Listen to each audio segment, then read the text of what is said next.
So today I'm going to be doing a review over Alex Pereira versus Jan Blachowicz.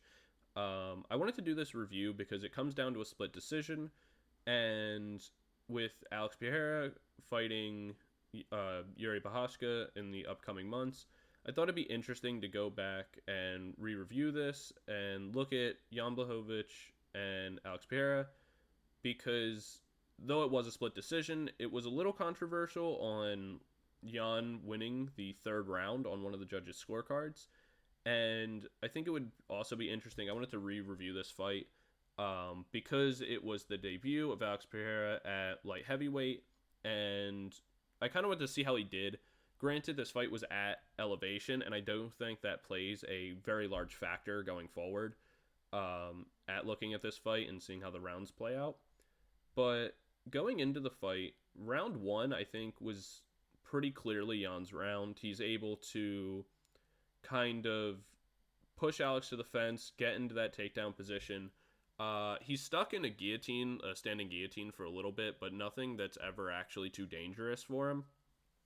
And after a little bit of effort, is actually able to secure the takedown, take Pereira down, and pretty much controls him for the entirety of the round, locking in a body lock and being able to hold it for the remainder of the round, and goes for a couple submission attempts, though I think personally a lot of them are like half-hearted. They're not under their chin, and he squeezes really hard, but at no point is Pereira actually in danger of anything.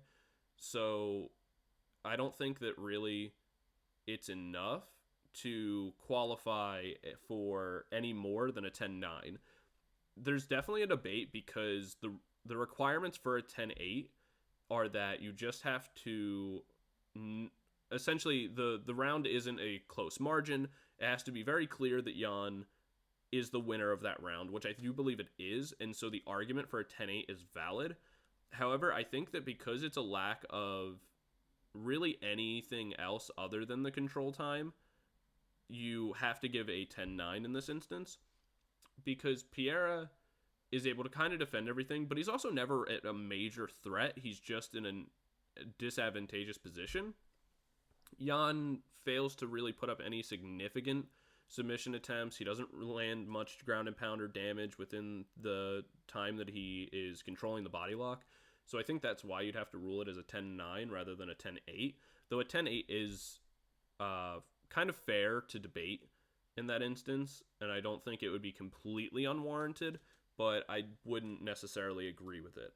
I think really the biggest problem going forward in this fight is that Jan uses so much energy in order to keep a body triangle and kind of squeezing on half-hearted submissions that fighting at elevation makes him gas out pretty hard throughout this fight. Though with doing the rewatch, and I remember it being way worse, and I actually don't think that he gasses as hard as I believe that he did when watching it the first time. Going back, it actually isn't all that bad of a performance for him.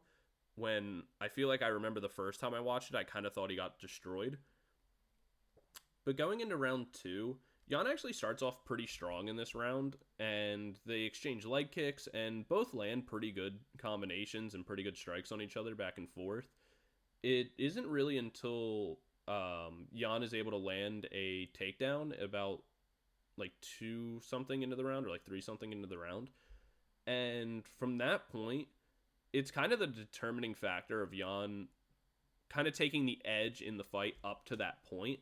However, things really start to change when Alex is able to get to the fence. He creates distance, is able to push off the hips, make it back to the fence, and actually get back to his feet. And this is where we see a really large difference in Jan and his gas tank, where after Pierre is able to get back to the feet, Jan doesn't have much to offer. He's very clearly tired, and this is where the scales start to tip back towards Pereira.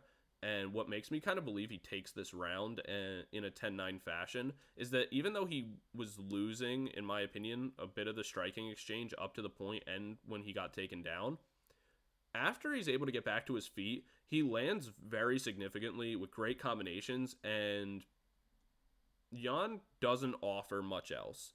he's very clearly gassed, and though he's looking for a couple strikes here and there and like looking to counter punch or get like that counter check hook, it doesn't really work, and he misses most of the time or doesn't really land very well.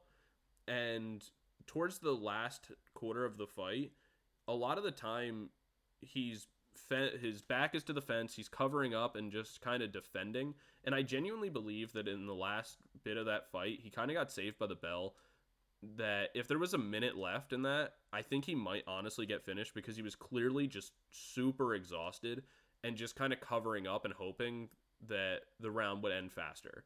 So once the round ends, I think it's fair to give Pierre a 10-9 in that round. So right now we got one round apiece coming into the third. And the third was what I found kind of interesting. I really believed when in hindsight, or when thinking back on it and the first time that I watched it, that Pierre absolutely dominated this round and that it wasn't really that close. But on rewatch, it's actually way closer than I thought it would be. Jan lands pretty well again, not doing terribly bad in the beginning of the round. Most of the rounds I've seen from this fight going back, Jan actually does pretty well in the beginning, and it isn't until a little bit later when his cardio starts to give out that he starts losing again. And he's, again, like, they trade leg kicks back and forth, and Jan actually trades shin to shin a couple of times, looking for like a bit of a harder check and a way to kind of punctuate his leg kicks.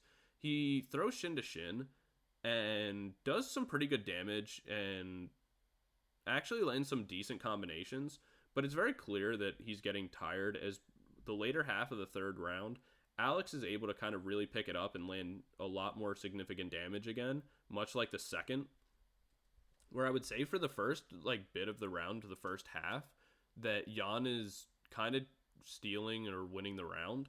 But Alex's damage by the later half of the round really comes in and really starts to change things. And I think that he does get the better of the damage on the feet, which is it for this round, unlike the last two.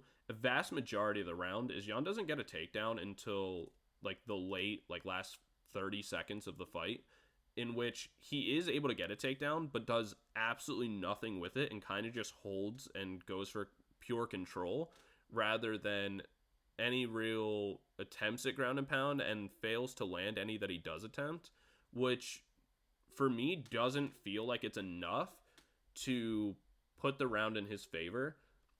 Though looking back on it, as one of the judges that gave this round to Jan 10-9, I don't think it's as outlandish as I thought it was originally, because he definitely does trade well back and forth, and if you do kind of rank the takedown and the control time higher, then I can understand that inching out or like edging out the round for Jan. However, based on the scoring criteria, I don't think that it's fair to do so, and I do believe that Pereira wins that round 29-28 in total and wins the fight. I don't believe it should be a split decision, but I can understand the argument. I just think it's wrong to give the third round to Jan, just because yes, he does get a takedown and he gets some more control time, but he's not really able to do anything with it. And when the round is predominantly all striking or predominantly based on damage, your control time or a takedown isn't valued as highly, because you have to remember that the scoring criteria is numerical, and it's supposed to, like, your damage and your significant strikes are the thing that rank the highest in terms of what judges should be looking for. So I think that's really the most important thing to note. This fight was shockingly closer than I remember it being, and I'm really, really interested to see Pereira fight Yuri Prohaska for 5 rounds, because I actually think that Jan put in a way better performance than I kind of remember him doing, and it kind of reframes what I think of that upcoming fight. But that's my opinion on the scorecards. So definitely let me know what you guys think about it and how you would have judged it, and what you think of the round by round. If there's another fight that you want me to review or look over, definitely let me know, because this is something that I actually really enjoy doing, and I'm definitely going to be doing a lot more in the coming future. So if you have a card you want me to review, then definitely let me know, and I'd love to do so. But yeah, thanks for watching.